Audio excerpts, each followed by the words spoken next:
ଦର୍ଶକ ବନ୍ଧୁ ଏଠି ଦେଖି ପାରୁଥିବେ ଏଠି ପୁରା ଲମ୍ବା ଲାଇନରେ ଏଠି କରାହେଇଛି ସମସ୍ତେ ଏଠି ଲାଇନ ହିସାବରେ ଏଠି ଭୋଟ ଦେବା ପାଇଁ ସମସ୍ତେ ନମସ୍କାର ଦର୍ଶକ ବନ୍ଧୁ ତ ଆଜିର ଆମ ଏଇ ଜଗଡଗୁଡି ଗ୍ରାମରେ ଯୋଉଟା ଆମର ଇଲେକ୍ସନ ଭୋଟ ହେଉଥିବା ଦୃଶ୍ୟ ଆପଣମାନଙ୍କୁ ଦେଖେଇବୁ ତ ଦର୍ଶକ ବନ୍ଧୁ ଏଇଟା ହେଉଛି ସମସ୍ତଙ୍କ ଏଠି ବାଇକ୍ ଧରିକି ଦୂର ଦୂରାନ୍ତରୁ ଆସୁଛନ୍ତି ତ ଏଇ ଜାଗାରେ ଆମର ଇଲେକ୍ସନ ହେଉଛି ଆଉ ଏପଟେ ବହୁତ ଭିଡ଼ ଅଛି ତ ଦର୍ଶକ ବନ୍ଧୁ ଦେଖିପାରୁଥିବେ ଏପଟେ ମୁଁ କ୍ୟାମେରାମ୍ୟାନକୁ ମୁଁ ଅନୁରୋଧ କରିବି ଦର୍ଶକ ବନ୍ଧୁ ଏପଟେ ପୁରା ଭିଡ଼ ଜମିଛି ଏଥିରେ ଭୋଟ ଦେବାର ପୁରା ଶାନ୍ତି ଶୃଙ୍ଖଳ ଚାଲିଛି ତ ଦର୍ଶକ ବନ୍ଧୁ ଆମେ ଭୋଟର୍ସକୁ ଆମେ କିଛି ପଚାରବା ଆଜି ଯୋଉଟା ଆମର ଭୋଟ ଇଲେକ୍ସନରେ ତାଙ୍କୁ ଭୋଟ ଦେଇକି କେତେ ଆନନ୍ଦ ଲାଗୁଛି ସେ ବିଷୟରେ ଆମେ ଭୋଟର୍ସ ଆଜ୍ଞାଙ୍କୁ ପଚାର ଆଜ୍ଞା ଆଜିର ଭୋଟ ଇଲେକ୍ସନ ବିଷୟରେ କ'ଣ ଆପଣଙ୍କୁ କେମିତି ଲାଗୁଛି କେତେ ଖୁସି ଅଛନ୍ତି ଖୁସି ତ ଖୁସି ଅଛି ଆଜ୍ଞା ଏଟା ନୂଆରେ ଟିକେ ଚେଞ୍ଜ କରବା ବୋଲା ପରେ ଲାଗୁଛି ଆଜ୍ଞା ହେଲେ ଏଟା ଯେତିକି ପୁରୁଣାଟା ମାନେ ତ ଗଡ଼ି ଚଳୁନି ଏଟା ନୂଆରେ କାହିଁକି ଚେଞ୍ଜ କରିଦେବା ବୋଲୁଛୁ ହେଲେ ଆପଣ ଚାହୁଁଛନ୍ତି ଏବେ ଯୋଉ ଇଲେକ୍ସନରେ ଅଛନ୍ତି କ୍ୟାଣ୍ଡିଡେଟ୍ ମାନେ ତାଙ୍କୁ ମାନଙ୍କୁ ଏବେ ନୂଆ କ୍ୟାଣ୍ଡିଡେଟ୍ ଆପଣ ଚାହୁଁଛନ୍ତି ହଁ ନୂଆ କ୍ୟାଣ୍ଡିଡେଟ୍ କରିବା ପାଇଁ ଏବେ ତ ଆମେ ସରକାର ଗୋଟେ ଆମେ ପୁନର୍ବନ କରିବାକୁ ଚେଷ୍ଟା କରିଛୁ ତ ଏମିତି ହେଉଛି ଭାଗ୍ୟ ଜନାର୍ଦ୍ଦନ କାହାକୁ ଅଧିକ ଭଲ ପାଉଛି ତାଙ୍କୁ ଦେବାକୁ ପଡ଼ିବ ହେଲେ ସରକାର ଆମେ ଚେଞ୍ଜ କରିବା ପାଇଁ ଚାହୁଁଛୁ ଆଜ୍ଞା ଏଇ ବର୍ଷ ଆପଣ ଭୋଟ ଦେଉଛନ୍ତି ତ ଆପଣଙ୍କୁ କେମିତି ଲାଗୁଛି ଆଜ୍ଞା ବହୁତ ଭଲ ଲାଗୁଛି ଏତିକି ଭିଡ଼ ଏତିକି ଲାଇନରେ ଏତିକି ବାଇକ୍ ଗୋଟେ ଗୋଟେ ଅଛି ବହୁତ ସୁନ୍ଦର ଲାଗୁଛି ଦେଖିବା ପାଇଁ ଆଉ ଜୁନ୍ 4ରେ ଏକା ଆମେ ଗୋଟେ ନୂଆ ସରକାର ଦେଖିବା ପାଇଁ ମଧ୍ୟ ଚାହୁଁଛୁ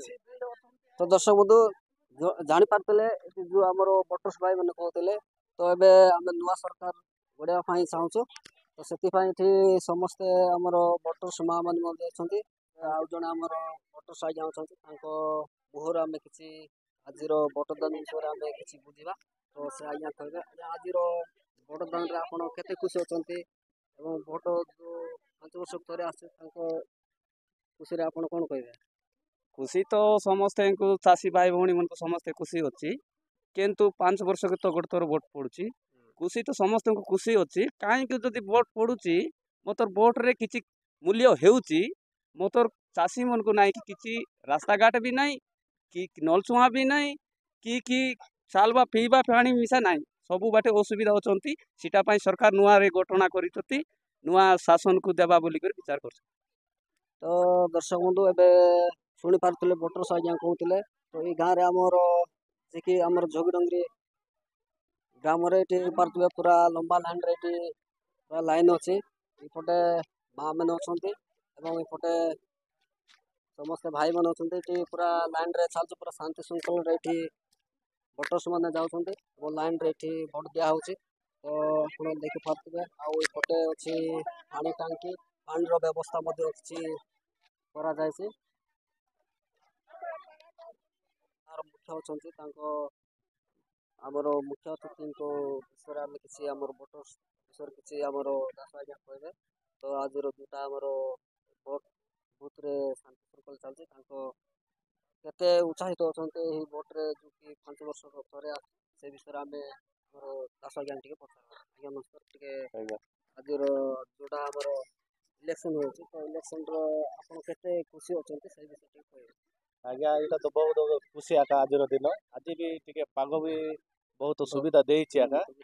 ଯେହେତୁ ଏବେ ଦେଖିଲା ବେଳକୁ ଖରା ହଉଥିଲା ଖାଲିଠୁ ବର୍ଷା ଟିକେ ଆରମ୍ଭ କରୁଛି ବୋଲି ଆମ ଭୋଟର୍ସ ମାନଙ୍କୁ ଆଜି ଟିକେ ଶାନ୍ତି ବି ଲାଗୁଛି ଆଜି ବହୁତ ସଂଖ୍ୟାରେ ନାଇଁ କି ଆମର 11 ନମ୍ବର ବୁଥର 4-5 ଖଣ୍ଡା ଗାଁର ଲୋକ ଆଜି ସକାଳ 5ଟାରୁ ଆସିକି ଏଠି ଉପସ୍ଥିତ ଅଛନ୍ତି ଭୋଟ ଦେବା ପାଇଁ ସେଥିପାଇଁ ଆମ ଦେଖିବାକୁ ଗଲେ ଲୋକଙ୍କୁ ବହୁତ ସୁବିଧା ବି ହେଉଛି ଆମକୁ ଧନ୍ୟବାଦ କରୁଛି ଲୋକ ଆସିବାରୁ ହେଲେ ଆଜ୍ଞା ଏଠି 11 ନମ୍ବର ୱାର୍ଡର ପ୍ରାୟ ଭୋଟର ସଂଖ୍ୟା କେତେ ଅଛି ଆଜ୍ଞା ଆଜ୍ଞା ଭୋଟର ସଂଖ୍ୟା ଏଇଠି ତ 901 ଅଛନ୍ତି 901 ଅଛି ଭୋଟର ଏବଂ ଯେତିକି ଆମର 11 ନମ୍ବର ୱାର୍ଡରେ ଅଛନ୍ତି ତାଙ୍କେ ସମସ୍ତେ ଏଠି ଲାଇନରେ ଅଛନ୍ତି ଏବଂ ଏ ଜାଗାରେ ସମସ୍ତେ ଏଠି ଶାନ୍ତି ଶୃଙ୍ଖଳାରେ ଭୋଟ ଆୟୋଜନ କରାଯାଉଛି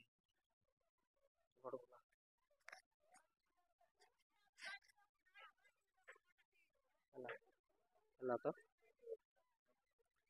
ହଁ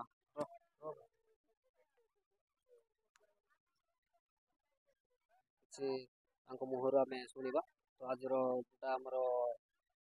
ଭୋଟ ଦେବାର ତାଙ୍କର କେତେ ଉତ୍ସାହିତ ଅଛି ସେ ତାଙ୍କୁ କିଛି କହିବେ କୁହନ୍ତୁ ଆଜ୍ଞା ଆପଣଙ୍କୁ କେତେ ଯୋଉଟା ଏବେ ଭୋଟ ଦେବା ପାଇଁ ଆପଣଙ୍କୁ କେତେ ଖୁସି ଲାଗୁଛି? ଖୁସି ତ ଲାଗୁଛି 5 ଥର ହେଲାନି ଭୋଟ ଦେଇକିନା ପେନସନ୍ ନାହିଁ କିବା କିଛି ଆଦିବାସୀ ଘର ବି ନାହିଁ, ରୋଡ଼ ବି ନାହିଁ, ବୁଲିବା ନାହିଁ, ବେଶୀ ପିଲାମାନେ ଏ ଯୋଗୀ ଡଙ୍ଗରି ସ୍କୁଲ ଆସିବା ପାଇଁ ବି ବେଶୀ ଅସୁବିଧା। ହେଲେ ସରକାର ଅଛି କି ନାହିଁ ଅଛି ଦେଖା ନାହିଁ ସେକା ନାହିଁ, ବର୍ଷା ପାଣିରେ ବୁଡ଼ିଲେ ବି ନାହିଁ କି କିଛି କରିଲେ ନାହିଁ। ହେଲେ ଆପଣଙ୍କ ଗାଁ କୋଉଟା ଆଜ୍ଞା? ମଙ୍ଗରା ଚଚରା ମାନେ ଯୋଉଟା 1.5 କିଲୋମିଟର ପଡ଼ିବ ସେଇ ଗାଁରେ ଆମର ଯିଏକି ଜଣେ ଆମର ଭୋଟର୍ସ କହୁଥିଲେ, ତ ତାଙ୍କ ଗାଁରେ ଆଜି ପର୍ଯ୍ୟନ୍ତ ପ୍ରାୟ 25 ବର୍ଷ ହେଲା ସରକାର କେମିତି ଶାସନ କରୁছে, କୌଣସି ତାଙ୍କର ଗାଁରେ ରାସ୍ତାର ସୁବିଧା କିଛି ହେଇନି। ତେଣୁ ଏଠି ଜଣେ ଆମର ଭୋଟର୍ସ ଆଜ୍ଞା କହୁଥିଲେ, ତ ତାଙ୍କର ଯାହା ସ୍କୁଲରେ ଆସୁଛନ୍ତି ପିଲାମାନେ ସେମାନେ ବହୁତ ଅସୁବିଧାର ସମ୍ମୁଖୀନ ହୋଇ ପଡ଼ୁଛନ୍ତି ବର୍ଷା ଟାଇମରେ କିମ୍ବା ଖରା ଟାଇମରେ ତାଙ୍କର ରାସ୍ତା ଅସୁବିଧା ଥିବାରୁ ସ୍କୁଲରେ ଆସିବା ପାଇଁ ଟିକେ ଅସୁବିଧା ହେଉଛି। ସେ ବିଷୟରେ ଦର୍ଶକ ବନ୍ଧୁ ଏବେ ଯୋଉଟା ଆମର ଯୁବଗୋଷ୍ଠୀର ଭୋଟର୍ସ ଅଛନ୍ତି ତାଙ୍କ ମୁହଁରୁ ଆମେ ଶୁଣିବା ଯେ ତାଙ୍କ ମାନଙ୍କୁ କେତେ ଆନନ୍ଦ ଲାଗୁଛି ଏ ଭୋଟର ପାଇଁ ଏବଂ ଯୋଉଟା ଆମର ଏବେ ଭୋଟ ଚାଲିଛି ତ ତାଙ୍କ ବିଷୟରେ କିଛି କହିବେ ଆମର ଭୋଟର। ଦେଖନ୍ତୁ ଆଜ୍ଞା, ଭୋଟ ଦେବା କଥା ଯେଉଁମାନେ ଯେତେ ବି ଆସିଛନ୍ତି, ଯେଉଁମାନେ ଭୋଟ ଦେବା ପାଇଁ ଆସିଛନ୍ତି ସକାଳରୁ ଉତ୍ସାହିତ ହେଇ ଆସିଛନ୍ତି। ଦେଖନ୍ତୁ ମୁଁ ଉମରକୋଟ ଗୋଟେ ଦିନ ମିଟିଂରେ ମୁଁ ଯାଇଥିଲି, ସେତେବେଳେ ପ୍ରଦୀପ ମାଝୀ କହୁଥିଲେ ଯାହାକି ବିଜୁ ଜନତା ଦଳ କେଉଁ ଗାଁରେ ଏମିତି ପାଣି କି ରାସ୍ତା ଦେଇନାହିଁ। ମୋତେ ବି ଖରାପ ଲାଗୁଥିଲା, କାରଣ ଆମ ଗାଁରେ ରାସ୍ତା ବି ନାହିଁ, ଦେଖିବାକୁ ଗଲେ ପାଣି ବି ନାହିଁ। ବହୁତ ଅସୁବିଧାରେ ଯେଉଁମାନେ ଝିଅମାନେ ଅଛନ୍ତି, ଝିଅମାନେ ହିଁ ଜାଣନ୍ତି ପାଣିର ଅସୁବିଧା କେମିତି। ତ ମୋତେ ବି ଖରାପ ଲାଗୁଥିଲା ସେଇଦିନ କି ଆମ ଗାଁରେ ଟ୍ୟାଙ୍କିଟେ ହେଇଗଲାଣି ପ୍ରାୟତଃ ଗୋଟେ ବର୍ଷ ନହେଲେ ବି ପ୍ରାୟତଃ 8 ମାସ 7 ମାସ ହେଇଗଲାଣି, ବଟ୍ ଏ ପର୍ଯ୍ୟନ୍ତ ପାଣି ନାହିଁ, ଦେଖିବାକୁ ରାସ୍ତା ବି ନାହିଁ। ଭୁଲ କଥା। ଆଉ ଆମ ଗାଁରେ ନେତା ବି ଆସନ୍ତି ବଟ୍ କୁହନ୍ତି ନାହିଁ କେହି। ତ ଆପଣ ଏବେ ଯୋଉଟା ଭୋଟ ପାଇଁ କେତେ ଆନନ୍ଦ ଅଛନ୍ତି, ମାନେ କେତେ ତାଙ୍କୁ ଆପଣ ଭୋଟ ଯୋଉଟା ଆପଣଙ୍କୁ 5 ବର୍ଷ ପରେ ଆସୁଛି ତ ସେଇ ବିଷୟରେ ଆପଣ କେତେ ଖୁସି ଅଛନ୍ତି? ଖୁସି ତ ଅଛି ଆଉ ଦୁଃଖ ବି ଲାଗୁଛି। ଏ ବର୍ଷ ମୋର ଫାଷ୍ଟ ଭୋଟ, ତ ମୁଁ ବହୁତ ବି ଭାବିଛି, ବହୁତ ଭାବିଲି କି ଆପଣ ଏବେ ଯୋଉ ନୂଆରେ ଏ ବର୍ଷ ଫାଷ୍ଟ ଦେଉଛନ୍ତି, ଆଜ୍ଞା ତ ଆପଣ ଜଣେ ଶିକ୍ଷିତ ପିଲା, ଆଜ୍ଞା କିନ୍ତୁ ଆପଣ କୋଉ ଚିହ୍ନରେ ଆପଣ କୋଉ କ୍ୟାଣ୍ଡିଡେଟକୁ ବାଛିକି ଆପଣ ଦେବେ? ମୁଁ ତ କହିବାକୁ ଗଲେ ବହୁତ କଲେ ମୋର କଂଗ୍ରେସ ହିଁ, କାରଣ ମୋତେ କଂଗ୍ରେସ ପାର୍ଟି ବହୁତ ଭଲ ଲାଗେ ଆଉ ତାଙ୍କ କାମ ଯାହା ବି ଦେଖୁଛି। ତ ଦର୍ଶକ ବନ୍ଧୁ ଏଠି ଶୁଣିପାରୁଥିଲେ ଆମର ଯିଏ ଯୁବଗୋଷ୍ଠୀର ଭୋଟର୍ସ ଅଛନ୍ତି ତାଙ୍କେ କହୁଛନ୍ତି ମାନେ ନୂଆ କ୍ୟାଣ୍ଡିଡେଟ୍ ଚେଞ୍ଜ କରିବା ପାଇଁ, ତେଣୁ ଏବେ ଯୋଉଟା ଆମର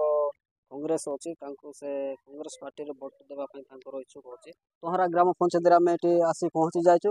ତ ଏଇ ଜାଗାରେ ଆମର ଭୋଟର୍ସ ମାନେ ଅଛନ୍ତି ଏବଂ ଏଠି ପୁରା ଲମ୍ବା ଲାଇନ୍ ଲାଗିଛି। ତ ଏଠି ମଧ୍ୟ ଶାନ୍ତି ଶୃଙ୍ଖଳାରେ ଆମର ଭୋଟ ଚାଲିଛି, ତ ଆମେ ଭୋଟର୍ସ ମାନଙ୍କ ମୁହଁରୁ ଆମେ କିଛି ଶୁଣିବା। ତ ତାଙ୍କେ ମାନେ ଏଠି ଯୋଉଟା ଆମର ଭୋଟ ଦେଇଛନ୍ତି କେତେ ଉତ୍ସାହିତ ଅଛନ୍ତି ସେ ଭୋଟର୍ସ ମୁହଁରୁ ଆମେ କିଛି ଶୁଣିବୁ। ତ ଦର୍ଶକ ବନ୍ଧୁ ଏଠି ଦେଖିପାରୁଥିବେ ଏଠି ପୁରା ଲମ୍ବା ଲାଇନରେ ଏଠି କରାହେଇଛି, ସମସ୍ତେ ଏଠି ଲାଇନ ହିସାବରେ ଏଠି ଭୋଟ ଦେବା ପାଇଁ ସମସ୍ତେ ଭାଇମାନେ କିମ୍ବା ମା ମାନେ ଏଠି ଯାଉଛନ୍ତି, ତ ଏଠି ଦେଖିପାରୁଥିବେ ଏବଂ ଏପଟେ ଗେଟରେ ମଧ୍ୟ ଗେଟର ନିୟମ କରୁଛନ୍ତି ଏଠି, ଯାହାକି ଜଣ ଜଣଙ୍କୁ ଏଠି କଟା ଯାଉଛି, ସେଥିରେ ଭୋଟ ଦେଇକି ବାହାରକୁ ଆସିବେ। ତ ସେ ବ୍ୟବସ୍ଥା ମଧ୍ୟ ଏଠି ସବୁ କରାଯାଇଛି, ଏଠି ପୁରା ଲମ୍ବା ଲାଇନରେ ଅଛି। ତ ଆପଣ ଦେଖିପାରୁଥିବେ ଏଇ ଜାଗା ତହରା ସ୍କୁଲରେ ଭୋଟର୍ସ ମାନେ ଅଛନ୍ତି, ତ ଏଇ ଜାଗାରେ ଏଠି ଲମ୍ବା ଲାଇନରେ ଅଛି, ତ ବହୁତ ସୁନ୍ଦର ଏଠି ଯାହା ନିୟମ ଅଛି ସେହି ନିୟମ ଅନୁସାରେ ଏଠି ଭୋଟ କରାଯାଇଛି। ତ ଆମେ ଏପଟେ ମା ମାନଙ୍କର ଲାଇନ ଅଛି ଏବଂ ବାହାରେ ମଧ୍ୟ ଅଛି, ତ ଏଠି ଭୋଟର୍ସ ମାନେ ସମସ୍ତେ ଏଠି ଲମ୍ବା ଲାଇନରେ ଅଛନ୍ତି। ଆମେ ଭୋଟର୍ସ ମାନଙ୍କ ସହିତ ଆମେ କିଛି କଥା ଆଲୋଚନା କରିବା ତ ଆଜ୍ଞା ଆପଣ ଏଠି ଆପଣ ତ ଏଇ ବର୍ଷ ଆପଣଙ୍କୁ କେତେ ଭୋଟ ଦେବା ପାଇଁ ଆପଣଙ୍କୁ କେତେ ଖୁସି ଲାଗୁଛି? ଭୋଟର ଦେବାର ଖୁସି ତ ସମସ୍ତେ ଦେଖୁନାହାନ୍ତି, ଆଜି ଭଳିଆ ଦିନେ ସେ ଶୁଣିଲ ଖରା ହଉନି ବୋଲି କହ ଯଦି ମେଘୁଆ ପାଗ ବଦଲା ବେଳକୁ ସେଇ ହିସାବରେ କିନ୍ତୁ ମୋର ହିସାବରେ ଗୋଟେ ପୁଲିଂ ପାଖରେ ଏବେ ଦୁଇଟା କରିଥିଲେ ଦେଖନ୍ତୁ ସେଇ ହିସାବରେ କେତେ ସୁବିଧା ଲୋକମାନେ ବାହାରେ ପିଲା ଛୁଆ ଧରିକରି କିଛି ବୁଢ଼ା ବୁଢ଼ୀ ଅବସ୍ଥା এইটা ଏକା ନହେଲେ ଆମର ଏଇଟା ଭାରତର ନାଗରିକ 5 ବର୍ଷ ଥରେ ହେବାର କଥା ଏଇଟା ତ ଆମର ଗୋଟେ ପରବ କହିଲେ ଚଳେ ଆମର ଭାରତୀୟ ନାଗରିକ ଅଛେ କିନ୍ତୁ ସମସ୍ତେ ଆସିକରି ଦେଖୁଛନ୍ତି ମା ମାନେ ଦୁଇଟା ଭୋଟ ହେଲେ ଟିକେ ବେଳା ବେଗି ସପ୍ତାହ ଆହୁରି ଲୋକମାନେ ଖୁସିରେ ଯାଇଥାଏ ବୋଲିକିନା ତ ଆପଣ ଏ ଭୋଟର୍ସ ପାଇଁ ଆପଣ ସୁବିଧା କ'ଣ କ'ଣ ଅଛି ଆଜ୍ଞା ଏଠି କିସ୍ କରିବେ ଯୋଉ ଲୋକ ଭୋଟ ଦଉଛ ସେମାନେ ଏକା ଜାଣିବେ ସୁବିଧା ଅସୁବିଧା ତ ସବୁ ପ୍ରକାର ଅଛେ ପାନୀୟ ଜଳଠୁ ଆରମ୍ଭ କରିକି ପ୍ରତ୍ୟେକ ଜିନିଷରେ ତ କିଛି ନା କିଛି ସମସ୍ୟା ଗୋଟେ ଅଛି ନା ତ ଦର୍ଶକ ବନ୍ଧୁଟି ଶୁଣିପାରୁଥିଲେ ଆମର ଯିବେ ଆମର ତୁମରା ଗ୍ରାମର କିଛି ମୁଖ୍ୟ ଥିଲେ ତାଙ୍କେ କହିଲେ ତ ଏଠି ଅସୁବିଧା ଏବଂ ସୁବିଧା ସମସ୍ତଙ୍କର ତ ଅଛି ତେଣୁ ଏ ସମସ୍ୟାରେ ନେଇକି ଆଜ୍ଞା ଆମେ କହୁଥିଲେ ଆମେ ଆଉ ଜଣଙ୍କ ଆମର ଅଛନ୍ତି ଆଜ୍ଞା ତାଙ୍କ ମୁଖରୁ ଆମେ କିଛି ଶୁଣିବା ତ ଆଜ୍ଞା ଆପଣଙ୍କୁ ଏଇ ବର୍ଷ ଏବେ ଯୋଉଟା ଭୋଟ ଦେଲେ ତ ସେ ଭୋଟ ବିଷୟରେ ଆପଣ କିଛି କେତେ ଆନନ୍ଦରେ ଭୋଟ ଦେଲେ ତ ଏଇ ବର୍ଷ କେତେ ଖୁସି ଅଛି ସେଟା ଆପଣ କହିବେ ଆପଣ ଯାହା କହୁଛନ୍ତି ମାନେ ଆମେ ବହୁତ ଖୁସିରେ ଅଛୁ କିନ୍ତୁ ଏ ବର୍ଷ ଭୋଟ ଦେବା ପାଇଁ ଆମର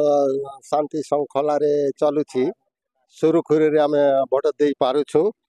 ଯେ ଯାହାକୁ ଯେମିତି ବି ସେ ସମ୍ମାନ କରନ୍ତୁ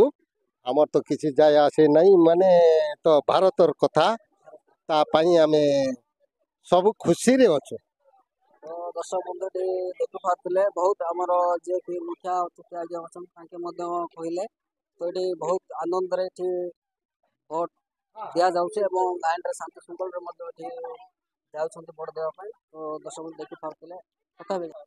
ଆଉ ଜଣେ ଆମର ଭୋଟର୍ସ ଆଜ୍ଞା ଅଛନ୍ତି ତାଙ୍କ ସହିତ ତାଙ୍କ ମୁହଁରୁ ଆମେ କିଛି ଶୁଣିବା ଆଜିର ଯେଉଁ ଭୋଟରେ ତାଙ୍କେ କେତେ ଖୁସି ଅଛନ୍ତି ସେ ବିଷୟରେ କିଛି କହିବେ ଆଜି ଏଇ ନବରଙ୍ଗପୁର ଓ ସାରା ଓଡ଼ିଶା ଆମର ଇଲେକ୍ସନ୍ ଏଥିରେ ଆମର ନବରଙ୍ଗପୁର ଡିଷ୍ଟ୍ରିକ୍ଟର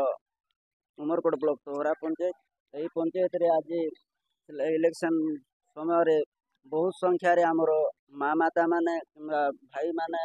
ବଡ଼ ବୟୋଜ୍ୟେଷ୍ଠ ବାପାମାନେ ବହୁତ ସଂଖ୍ୟାରେ ଯୋଗ ଦେଇଛନ୍ତି ବହୁତ ସୁନ୍ଦର ଭାବରେ ଆମର ପୋଲିଂଟା ଚାଲିଛି ଆମେ ମିଶା ପୋଲିଂ ଭାଇମାନଙ୍କୁ ମିଶା ସହଯୋଗ କରୁଛୁ ଆହୁରି ଆମର ଯେତିକି ଆମର ଭାଇମାନେ ଅଛନ୍ତି ସବୁ ଶାନ୍ତି ଶୃଙ୍ଖଳାରେ ବହୁତ ସୁନ୍ଦର ଭାବରେ ଆମର ପୋଲିଂଟା ହେବ ବୋଲି ଆମେ ଆଶା କରୁଛୁ